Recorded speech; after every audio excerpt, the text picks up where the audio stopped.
Question 6 करेंगे अब। Question 6 है, to adjacent angles of a parallelogram have equal measures.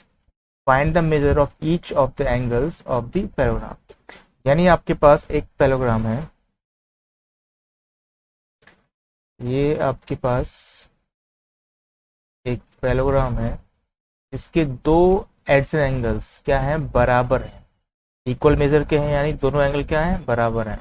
तो यानी अगर हम ये लेते हैं, एंगल ए है, angle B, C and D. तो एंगल ए अगर एक्स है, जो कि क्या है, अपने दूसरे जो इसके इक्वल जो एडजेसेंट एंगल्स हैं वो भी क्या हुआ, एक्स है। तो ये दोनों एंगल्स क्या हैं, एडजेसेंट एंगल्स कहलाते हैं, जो कि दोनों क्वेश्चन के हिसाब से बराबर है। तो पूछा है कि सारे एंगल्स, यानी अगर ए बी अगर एक्स है तो सी और डी भी आपको उस पैराग्राम के एंगल्स निकालने हैं। तो क्या करेंगे, मान लेते हैं, तो सॉल्व करेंगे हम। तो मान लेते हैं let the adjacent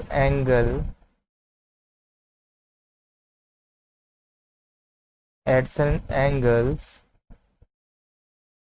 B x, x मान ली, यानी उस पैराग्राम के जो एडजेसेंट एंगल्स हैं हमारे एक्स हैं। तो अब एडजेसेंट एंगल्स क्या हैं, उन दोनों का हम प्लस करते हैं।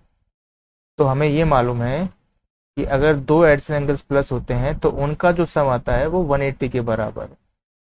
क्या रीज़न है, रीज़न ये है, मैंने आपको बताया है, पिछले क्वेश्चन में बताया है और इंट्रोडक्शन वाले वीडियो में भी आपको बताया है कि जो कोई भी पैराग्राम के जो दो एडजेसेंट एंगल्स होंगे उनका सम क्या होगा, सप्लीमेंट्री होगा, या हम कहें कि 180 डिग्री होगा। तो रीज़न देंगे हम, adjacent angles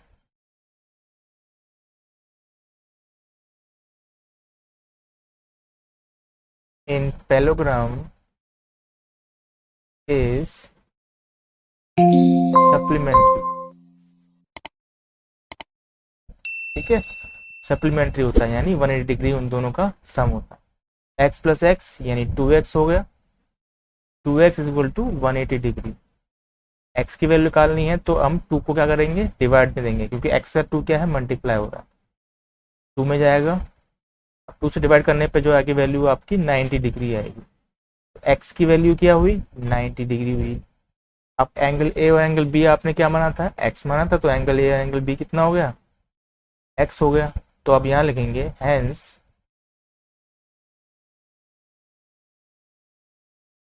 each of adjacent angle is 90 degree, यानी दोनों ही एडजेसेंट एंगल से उनका एंगल निकल के आया है, वो दोनों कितने हैं, 90 डिग्री के हैं। तो इसका मतलब हुआ कि अगर वो दोनों 90 डिग्री के हैं तो बाकी एंगल्स क्या होंगे, आपके 90 के ही होंगे। तो आप यहां लिखोगे so all angles in parallelogram are 90 degree. ठीक है, क्यों होंगे, आपको जैसे मालूम ही है कि पैरेललोग्राम में ऑपोजिट एंगल्स क्या होते हैं, बराबर होते हैं। तो अगर एंगल बी कितना आया है आपके पास, 90 आया है, तो एंगल डी भी क्या होगा, 90 होगा। अब एंगल ए भी आपको 90 आया है, तो एंगल सी भी क्या होगा, 90 होगा, क्योंकि एंगल ए एंगल सी के बराबर होता है। Opposite angle in parallelogram are equal, तो इसी की वजह से angle C angle A angle C के बराबर है और एंगल बी एंगल डी के बराबर। ठीक है, तो ये आपका आंसर आ गया। क्वेश्चन 7 है, the adjacent figures H O P E is a parallelogram, find the angles measures x y and z, state the property use to find them. यानी आपको ये फिगर दे रखा है, ये वाला, इसमें एंगल्स एक्स है, वाई है एंड जेड, ये आपको यहाँ पर फाइंड करने हैं। और जब आप फाइंड करो तो आपको प्रॉपर्टी भी देनी है कि ये किस प्रॉपर्टी को यूज करते हुए आपने ये एंगल्स निकाले हैं। अब देखो कि आपको x निकालना है, सबसे पहले हम क्या x निकालेंगे। तो x के लिए हमारे पास क्या होना चाहिए, या तो ये एंगल हो पूरा या ये पूरा एंगल हो, तो हम एडजेसेंट एंगल से निकाल सकते हैं। तो अब क्या करेंगे, क्योंकि हमारे पास z है यहाँ पर 40 है, तो ये पूरा एंगल नहीं है, तो हम पहले एंगल निकालेंगे o वाला, ये एंगल निकालेंगे। अब ये एंगल कैसे निकलेगा, इस फिगर का आपको दे रखा है 70 डिग्री एक्सटीरियर एंगल। इस एक्सटीरियर एंगल से आपको ये वाला एंगल हम निकाल सकते हैं।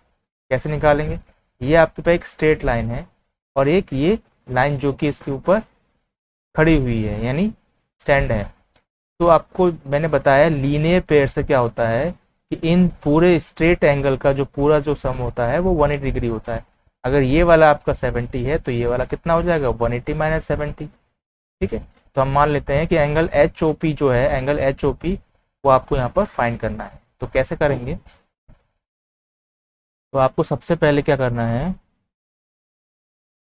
एंगल एच ओ पी, ठीक है, ये वाला जो एंगल हम निकाल रहे हैं ये वाला एंगल एच ओ पी के साथ अगर हम 70 प्लस करते हैं तो लीनियर पेयर के हिसाब से इन दोनों एंगल का सम कितना होना चाहिए? 180 डिग्री होना चाहिए। तो रीजन देंगे आप यहाँ पर लीनियर पेयर।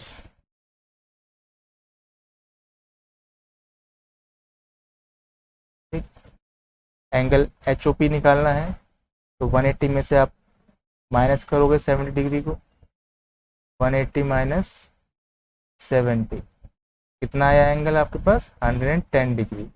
अब 110 डिग्री आपका एच ओ पी आ गया है जो कि बराबर होता है एंगल एक्स के। तो आप यहाँ लिख सकते हो कि एच ओ पी जो एंगल है वो बराबर है एक्स के। तो एक्स कितना हो जाएगा?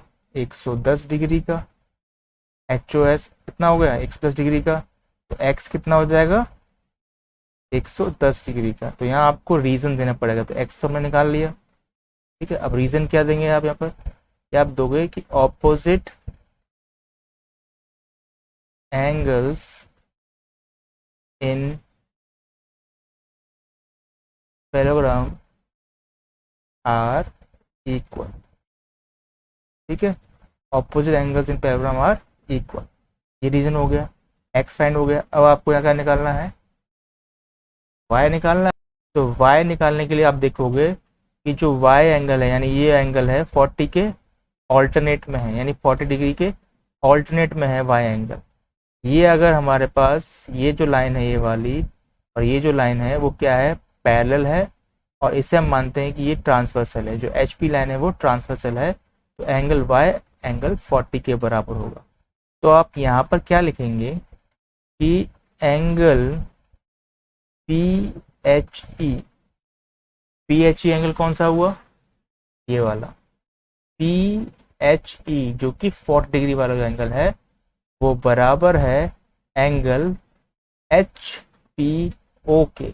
एच पी कौन सा हो गया? एच पी ओ, ये जो एंगल है वो वाई वाला एंगल हो गया, इसके बराबर है। तो आप ये लिखोगे एंगल एच पी ओ बराबर है, क्यों बराबर है? यहाँ रीजन दोगे आप। ये है ऑल्टरनेट एंगल्स, ऑल्टरनेट एंगल्स हैं जो कि आपस में बराबर है। तो अगर पी एच ई 40 है तो एंगल एच पी ओ क्या हो जाएगा? 40 हो जाएगा। तो यानी ये 40 है तो ये बराबर है वाई के। तो वाई कितना हो गया? 40 डिग्री हो गया। यहाँ पर आपने वाई निकाल लिया, वाई भी निकलाया। ठीक है, एक आंसर आपने यहाँ निकाला एक्स की वैल्यू, एक आपने यहाँ पर निकाला जो कि वाई की वैल्यू है। 40 निकल आया। अब 40 निकल आया तो अब आप क्या रहता है? z आता है। अब z, क्योंकि ये वो जो पूरा एंगल है, ये जो पूरा एंगल है ये, अब आप इसको दो तरीकों से, दो प्रॉपर्टी को यूज करते हुए निकाल सकते हो। पहली जो प्रॉपर्टी है वो है कौन सी? एडजसेंट एंगल्स को यूज करते हुए, यानी angle x plus 40 plus z, ये जो पूरा एंगल है, ये जो पूरा एंगल है, इस पूरे एंगल के सम अगर हम करते हैं, जो कि रीजन क्या है? क्योंकि ये एडजसेंट एंगल्स हैं तो इनका सम 180 होता है। x आपके पास वैल्यू है 40 प्लस है आपके पास यहाँ पर, और z आप निकाल सकते हो 110 प्लस 40 करके। एक दूसरा मेथड है कि इस पूरे एंगल को, यानी हम ये h वाला जो एंगल है, इस पूरे एंगल को हम किसके रखें बराबर? 70 के बराबर रखते हैं। जो कि क्या रीजन है क्यों बराबर है? क्योंकि ये क्या है? कॉरस्पॉन्डिंग एंगल्स हैं। तो इन दोनों प्रॉपर्टीज को यूज करते हुए आप आंसर निकाल सकते हो। तो जो हम करेंगे दोनों ही इजी हैं।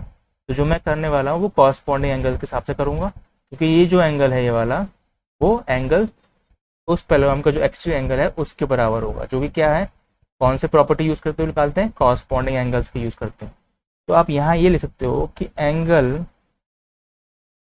ई H O, E H O यानी ये वाला ई एच ओ, ये पूरा एंगल, ठीक है, यानी ये ये पूरा जो एंगल है ई एच ओ, वो क्या है, किसके बराबर है, एंगल 70 के, ठीक है। तो अब ई एच ओ बराबर है 70 डिग्री के। अब ई एच ओ रीजन क्या है आपको यहाँ पर, रीजन है कि ये एंगल्स क्या है, कॉरस्पॉन्डिंग एंगल्स हैं।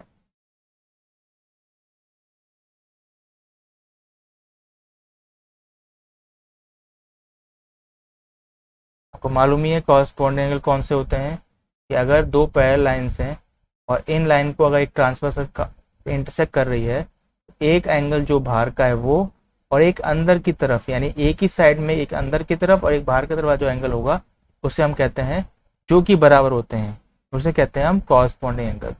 तो ई एच ओ में एंगल दो हैं आपके पास, डिवाइड हो रखे हैं 40 में और प्लस जेड में, तो जो कि बराबर है कितने, 70 डिग्री के। तो जेड निकालना है आपको, तो जेड निकालने के लिए 70 डिग्री में से हम 40 डिग्री माइनस कर देंगे, तो जेड कितना आ गया, 30 डिग्री। तो जेड आपका यहाँ पर आ गया 30 डिग्री। सारे एंगल्स आपने निकाल लिए हैं, तो आप यहाँ लिखोगे hence angle x is equal to 110, angle y is equal to 40 degree, angle z is equal to 30 degree. ये आपके सारे एंगल्स फाइंड कर लें, ठीक है।